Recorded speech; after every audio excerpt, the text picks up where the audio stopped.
오늘은 욥의 믿음에 대해서 살펴보려고 합니다. 크게 네 가지 주제를 가지고 욥의 믿음을 살펴보려고 합니다. 첫째는 욥의 믿음은 하나님께서 인정해 주신 믿음입니다. 그 부분을 살펴볼 것이고요. 두 번째는 고난 중에 욥은 어떤 믿음을 보였을까라는 겁니다. 세 번째, 결국은 욥이 회개하는 그 믿음을 보여줍니다. 그 부분도 같이 살펴볼 것이고요. 마지막 결론 부분에서는 욥의 믿음 중에 욥이 놓치고 있었던 것이 있어요. 그 부분이 무엇인지 함께 살펴보는 시간을 갖겠습니다. 자, 첫 번째요. 하나님께서는 요셉의 믿음을 인정해 주십니다. 하나님이 얼마나 욥이 자랑스러웠는지 사탄에게까지 얘는 정말 괜찮은 애다 라고 그의 믿음을 인정하고 자랑하십니다. 욥기 1장 8절 말씀 읽어드리겠습니다. 여호와께서 사탄에게 이르시되 네가 내 종 욥을 주의하여 보았느냐. 그와 같이 온전하고 정직하여 하나님을 경외하며 악에서 떠난 자는 세상에 없느니라. 대단한 칭찬입니다. 그런데 이 말을 들은 사탄이 욥의 믿음, 그것을 의심해요. 하나님이 말씀하신 욥의 믿음에 대한 진정성을 반박합니다. 그리고 이렇게 이야기하는 것이에요. 9절이요. 사탄이 여호와께 대답하여 이르되 욥이 어찌 까닭 없이 하나님을 경외하리이까. 주께서 그와 그의 집과 그의 모든 소유물을 울타리로 두르심 때문이니 아니니까. 주께서 그의 손으로 하는 바를 복되게 하사 그의 소유물이 땅에 넘치게 하셨음이니이다. 이제 주의 손을 펴서 그의 모든 소유물을 치소서. 그리하시면 틀림없이 주를 향하여 욕하지 않겠나이까. 욥이 하나님을 잘 섬기고 정직하게 사는 것은 이유가 있다는 거예요. 하나님이 다른 사람들보다 욥을 더 많이 축복해 주셨기 때문이라는 거죠. 그래서 만약에 하나님이 그의 축복을 거둬 가신다면 욥은 그렇게 의인처럼 살지 않을 것입니다 라는 것이에요.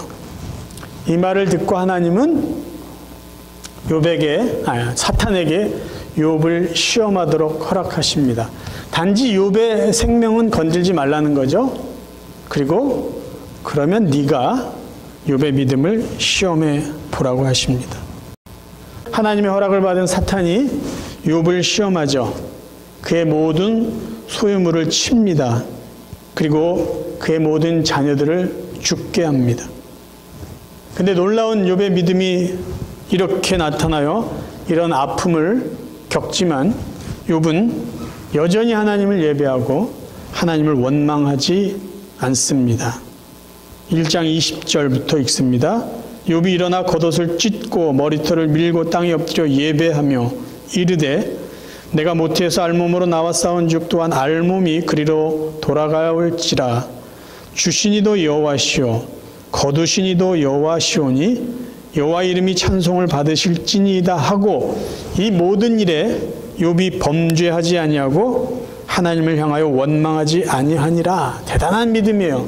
그리고 이 믿음의 변함이 없자 사탄이요 욥의 몸에 종기를 나게 해요. 그러니까 몸이 얼마나 아프고 가려운지 기왓장으로 몸을 긁고 굉장히 힘들어합니다. 그 모습을 지켜본 아내가 그렇게 살 바에는 차라리 하나님을 욕하고 죽으라고 짜증 섞인 말을 해요.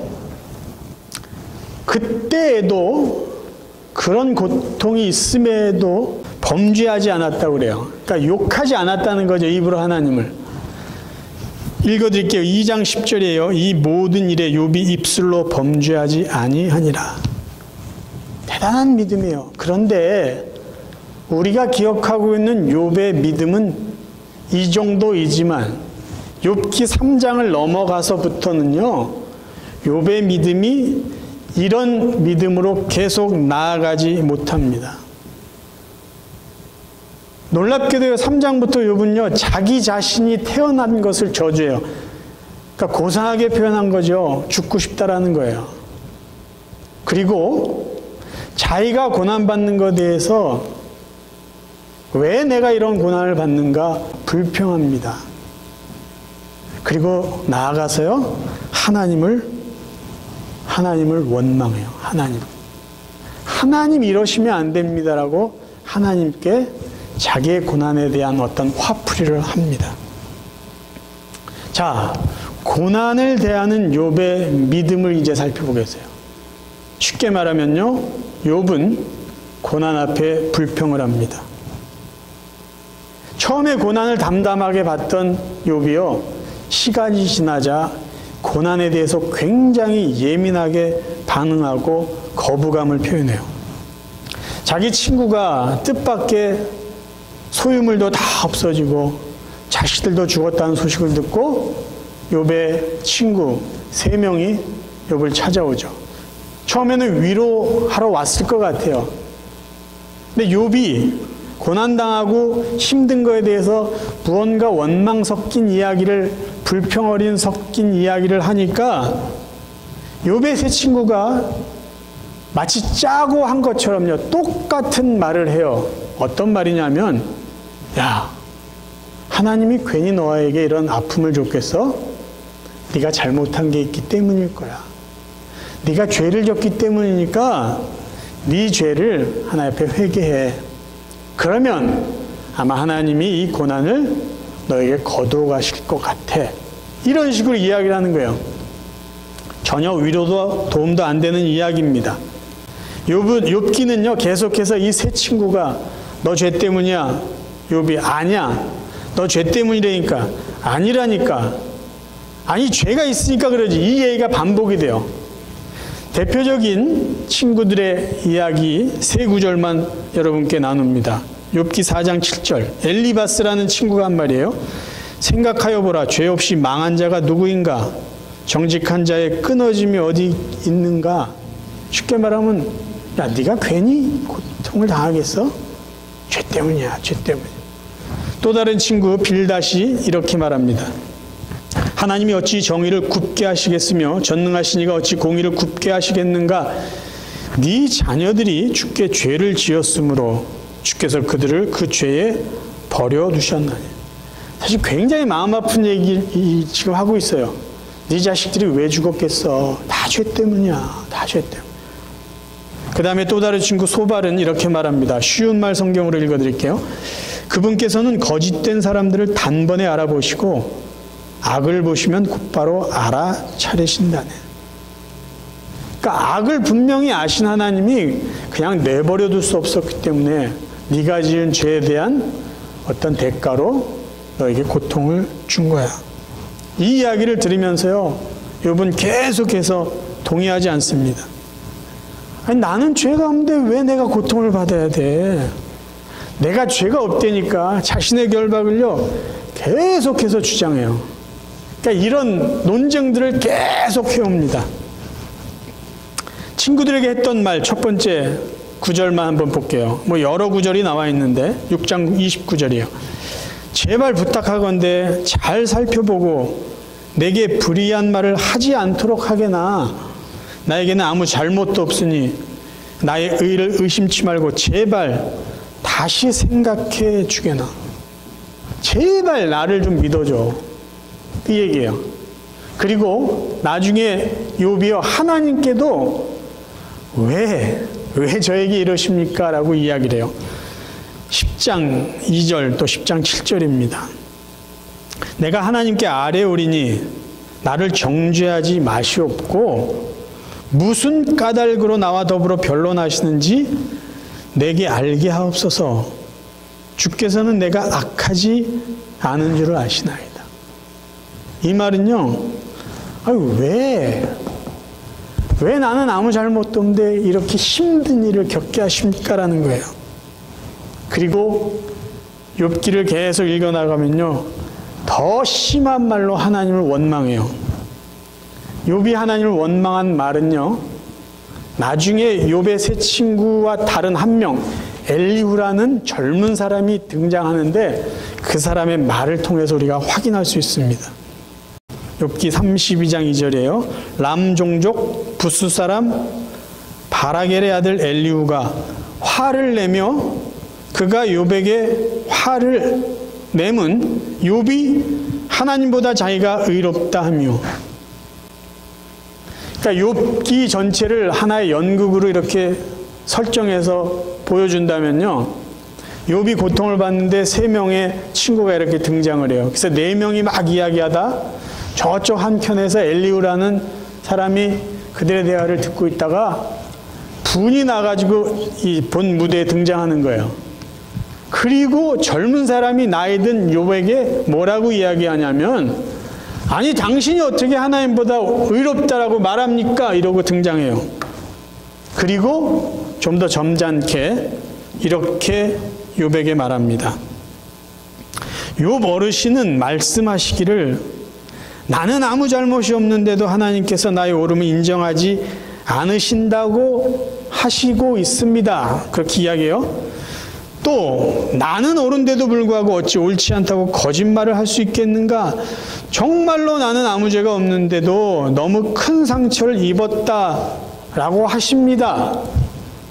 욥 어르신은 어찌 그리 말씀하실 수가 있습니까? 도대체 욥 어르신 같은 사람이 어디에 또 있겠습니까? 지금 욥 어르신은 하나님 비웃기를 마치 물 마시듯 하고 있습니다. 엘리후가 뭐라고 말하냐면요, 도대체 어떻게 하나님에게 그런 얘기를 할 수 있냐라는 거예요.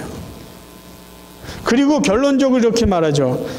참으로 그분의 권능은 탁월하시고 그분의 공의는 의로우시며 그분의 심판은 공정하십니다. 하나님은 언제나 옳으신 분이에요. 언제나 공의로운 분이에요. 그렇게 말하면 안 됩니다라는 것이에요. 그리고 나중에요, 이 5사람의 그 대화를 다 들으신 하나님이 드디어 욥에게 이렇게 말씀하세요. 네가 아직도 전능자와 다투겠느냐? 아직도 전능자가 잘못되었다고 탓할 셈이냐? 하나님을 탓하는 너 욥아, 어디 나에게 대답해 보아라. 네가 내 공의를 부인하려느냐? 네 의를 세우려고 나를 악하다 하겠느냐? 네가 옳다고 네 주장 우기면서 하나님이 나를 잘못됐다고 지금 말하고 있는 게 네가 바른 일을 하고 있는 거냐? 꾸짖고 계신 거예요. 앞부분에서 우리가 기억하는 욥의 믿음은요, 고난이 있어도 의연하게 변함없이 하나님을 예배했던 사람인데 시간이 지나니까 그렇지 않았다라는 거예요. 하나님을 원망해요. 하나님 앞에 따져요. 하나님 앞에 야단을 맞고 있어요. 이제 욥이 조금 정신을 차려서 회개하는 믿음을 보여줍니다.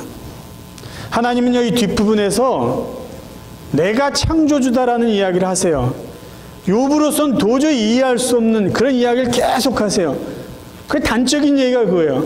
내가 천지를 창조할 때 너 뭐 했어? 너 어디 있었어? 감히 대답할 수 없는 질문을 하세요. 사람이 이해할 수도 없고 견줄 수도 없는 하나님의 지혜에 대한 이야기를 하십니다. 욥은 침묵할 수밖에 없어요. 숨 막히는 거예요. 하나님의 능력, 하나님의 지혜, 하나님의 주권을 다 이야기하세요. 그 말을 들은 욥이요, 드디어 회개할 수밖에 없죠. 그의 어리석음, 그의 교만을. 그래서 욥의 마지막 장 42장 1절부터 욥이 이렇게 회개합니다. 주께서 말씀을 마치시자 욥이 주께 대답하였다. 주여, 이제 저는 확실히 깨달았습니다. 주께서는 못하시는 일이 없이 모든 일을 다 하실 수 있고 또 주께서 계획하신 일들은 어김없이 다 이루어집니다. 5절로 넘어갈게요. 지금까지 저는 귀로만 주님께 대하여 들어왔지만 이제는 제 눈으로 직접 주님을 뵙고 있습니다. 그러므로 저는 여태 제가 말한 모든 말들을 심히 부끄럽게 여기며 스스로를 경멸하면서 티끌과 잿더미 가운데 앉아 회개합니다. 욥의 회개하면서 보여준 믿음은 뭐냐면요, 하나님을 하나님 그대로 인정하는 거예요.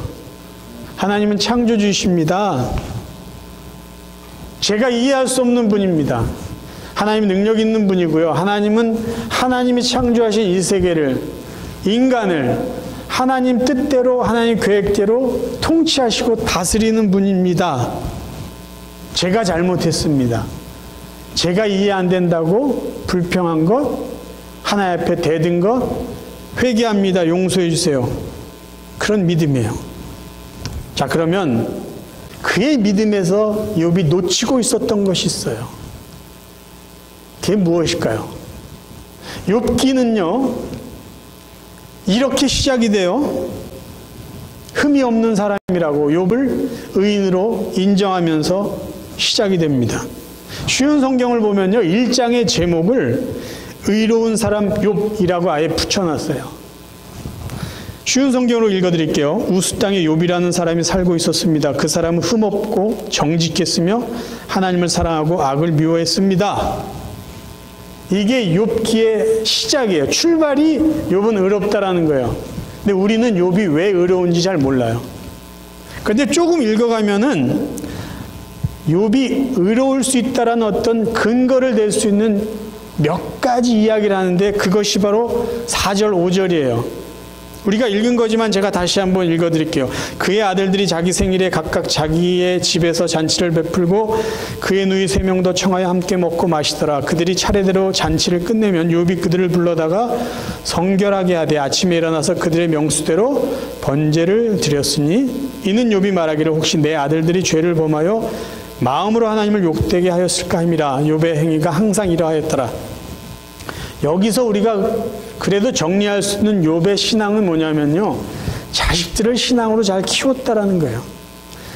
자녀들이 욥의 생일이 되면 아버지를 초대해서 잔치를 벌려요. 그러면 욥이 그들을 위해서 기도를 해주는 거죠. 그리고 그 다음날 아침에 자녀들을 위해서 제사를 올려드리는 거예요. 하나님 앞에 우리가 정결하게 살자, 거룩하게 살자, 죄 짓지 말자. 욥이 이렇게 살았다는 거예요. 그러면 이런 일들이 플러스 조금 더 있겠죠. 좋은 믿음의 아버지로 자녀들을 위해서 신앙생활 잘하도록 이렇게 도와주고 가르친 이 모습이 욥이 의인 되기에 충분한 조건이 될 수 있을까요? 여러분, 성경에 의인이라고 말하는 사람들이 몇 명 있어요. 그런데 성경은요, 그들이 왜 의인이 되었는지, 어떤 삶을 살아서 의인이 될 수밖에 없었는지에 대한 얘기는 안 해주고 있어요. 왜 그런지 아세요? 성경에서 죄인들이 의인되는 것은 인간의 행위에 있지 않고 하나님의 은혜가 있다고 말하고 있기 때문이에요. 그러니까 욥은 의인입니다라고 시작하는 것은요, 욥이 의인되기에 충분한 삶이 있어서 그런 것이 아니라 하나님이 욥은 의인이야라고 인정해 줬기 때문에 욥은 의인으로 살아가고 있었던 거예요. 제가 이제 2가지 질문 여러분에게 드립니다. 왜 욥기라는 성경은요, 욥은 의인입니다라는 것을 전제로 하면서 욥의 믿음을 시험하고 욥의 믿음을 보여주고 있을까요? 다시 말씀드릴게요. 욥이 의인 될 수 있는 것은요, 욥의 삶에 있지 않았어요. 그의 행위에 있지 않았습니다. 어디에 있을까요? 하나님의 은혜에 있었어요. 내가 너를 의인이라고 인정한다. 이런 하나님의 은혜가 있었기 때문이에요. 우리가 그것을 지금 확인했어요. 조금 전에 확인했어요. 욥은요, 고난 앞에서요, 하나님께 원망했어요. 자기 잘났다고, 나는 고난받을 이유가 없다고 변명했어요. 그 정도의 수준이에요. 그런데 하나님은요, 욥이 그렇게 하나님께 대들고 불평하고 원망하고 이유를 따져 물었을 때도 내가 너를 의인이라고 한 거 취소하겠다, 그렇게 얘기는 하지 않으셨어요. 하나님은 욥의 잘못된 부분을 지적해 줬지, 그래 내가 너를 의인이라고 인정한 건 지금 보니까 잘못된 것 같아, 그렇게 얘기하지 않으셨다라는 거예요. 하나님의 은혜는 욥에게서 시작된 것이 아니라 하나님으로부터 시작됐습니다. 이게 하나님의 은혜고 하나님의 구원이고 하나님의 축복이에요. 저와 여러분이 의인된 거, 죄 용서받은 거, 하나님의 자녀된 거는 우리에게서 절대 시작할 수 없다는 거죠. 만약에 우리에게서 시작됐다면요, 우리의 구원은 취소될 수도 있어요. 우리가 항상 하나님 앞에서 선하게 살았나요? 우리의 구원이 영원할 수 있는 것은 하나님이 시작하셨기 때문입니다. 그래서 성경에서 의인된 것을 제대로 설명하지 못하고 있어요. 사람이 의인될 수 있는 행위는 그 누구도 제대로 설명할 수 없기 때문이에요. 그냥 하나님이 인정해 주신 거예요. 그래서 사람들은요, 죄 용서받고 의인될 수밖에 없다라는 것이죠. 그게 욥기에서 우리에게 보여주는 하나님의 은혜입니다. 그럼 두 번째 질문이요. 그러면 고난 앞에서 이토록 나는 죄가 없는데 왜 고난을 받아야 돼? 그러면서 자기를 이렇게 강하게 주장했던, 자랑했던, 심지어 하나님 앞에 따졌던 욥이 놓치고 있었던 게 무엇일까요? 그가 놓치고 있었던 믿음의 한 부분은 무엇일까요? 그거는요, 그가 그동안 하나님으로부터 받은 축복과 은혜에 대한 감사였어요. 욥은요, 고난받은 게 불공평한 게 아니라 축복받은 게 사실은 불공평한 거예요. 그 시대에 사는 다른 사람들보다 하나님께 의인이라고 인정받는 복을 받았죠. 가축이요, 수천 마리예요, 수만 마리예요. 그 시대 다른 사람들보다 욥은 더 많은 축복을 받았어요. 그가 하나님으로부터 받은 것이 오히려 불공평한 거예요. 근데 욥의 믿음에는요, 불공평하리만큼 받은 은혜와 복에 대한 감사가 빠져 있었다라는 것이에요. 그러니까 욥은요, 자기가 받은 은혜, 자기가 받은 축복에는 이유가 있어요. 아니면 너무 당연한 거예요. 근데 자기가 지금 받고 있는 고난은 이유가 없어요. 이유를 대라는 거예요, 이유를. 그래서 감히 하나님 앞에 불만을 늘어놓는 거죠.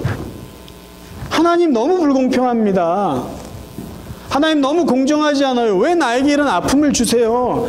나는 아픔을 받고 고통을 받을 만큼, 병이 날 만큼 그럴 이유가 없는데요. 예화 하나를 말씀드릴게요. 그래서 애쉬라는 흑인에 대한 이야기예요. 1960년대에는요, 버지니아주에 흑인은 테니스를 칠 수 없다라고 법으로 정해놨었대요. 그런데 야서 애쉬는 그때 경비원의 아들로 태어나는 가난한 흑인이었어요. 근데 이 어린 아이가 테니스에 재능이 있다는 걸 알게 돼요. 그래서 법으로 금지되어 있는데 테니스를 칩니다. 세계 랭킹 1위가 돼요. 그가 1968년에 US 오픈을 우승했고요. 1970년도에는 호주 오픈을 우승해요. 그래서 1968년과 1975년에 그는 세계 랭킹 1위로 남는 전설적인 테니스 선수가 돼요. 근데 마음 아프게도 1979년에 심장 질환이 생겨서 테니스계를 은퇴합니다.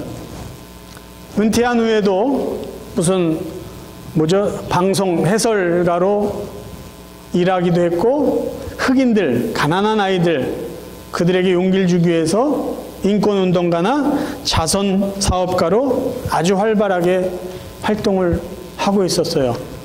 근데 뜻밖의 놀라운 소식을 들어요. 심장 수술할 때 헌혈을 받았는데 헌혈받은 피가 잘못돼서 에이즈에 감염됐다라는 사실을 알게 됩니다. 죽어가고 있는 거예요. 야서 애쉬가 이 에이즈하고 싸우면서 죽어가고 있을 때 어떤 사람이 이렇게 질문을 했어요. 당신은 하나님께서 이렇게 무서운 질병을 주셨는데 하나님이 원망스럽지 않습니까? 그랬더니 야서 애쉬가 이렇게 대답했습니다. 내가 메이저 대회에서 우승컵을 들 때 왜 나지라고 묻지 않았습니다.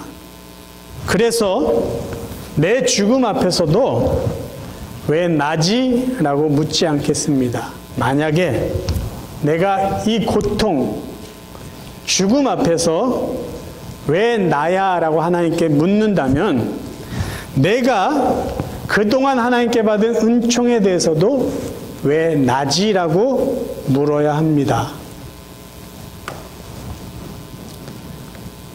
여러분 혹시 고난 때문에, 질병 때문에, 아픔 때문에 하나님 내가 왜 이런 고통을, 고난을 받아야 됩니까? 고난의 이유에 대해서 여러분 분명하게 알고 싶다면요, 여러분 먼저 하셔야 될 일이 있어요. 그건 뭐냐면요, 여러분이 그동안 하나님께 받은 구원의 은혜며 축복에서 그 이유를 분명히 말씀하십시오. 여러분이 받은 은혜와 축복, 하나님이 주신 그 모든 것에 대해서 이유를 댈 수 있다면 여러분은 고난을 받는 이유에 대해서도 분명하게 대답할 수 있을 것이에요. 저는 믿음을 이렇게 정의합니다. 믿음은요, 고난에 대해서 바르게 반응하는 것과 동시에 하나님 은혜에도 바르게 반응하는 것이에요. 성숙한 믿음은요, 아무런 자격이 없는데, 아무것도 한 게 없는데 내가 의인이 된 거예요. 내가 하나님의 자녀가 된 거예요. 그것을 감사하는 것이죠. 그게 바로. 그리고 때때로 이해할 수 없는 일들이 벌어져요. 내가 왜 암에 걸려야 돼요? 왜 내 자식이 이렇게 힘들게 살아야 돼요? 이해할 수 없는 일들이 있을지라도 하나님의 선한 뜻이 있다. 하나님은 하나님이시다라는 것을 믿고요, 믿음으로 인내하는 것이에요. 말씀을 정리하겠습니다. 믿음이라는 것은요, 은혜 앞에서도 고난 앞에서도요, 균형을 유지하며 사는 것입니다. 사랑하는 성도 여러분, 저와 여러분의 남은 삶이요, 정말 아무것도 아닌데, 보잘것없는데, 아무 자격도 없고 아무것도 한 것이 없는데도 우리를 하나님의 자녀다, 우리를 의인이라고 인정해 주신 그 하나님의 은혜, 그 축복에 늘 감사하며 살 수 있기를 바랍니다. 그리고 조금 힘든 일이 있을 때, 답답하고 억울한 일이 있을 때, 이해되지 않는 어떤 고난 앞에서도 하나님은 하나님이십니다. 하나님이 여전히 나의 아버지이십니다. 하나님은 하나님의 뜻을 이루시는 분입니다. 그런 믿음을 고백하면서 살아갈 수 있는 믿음의 백성들 되시기를 주님의 이름으로 축원합니다.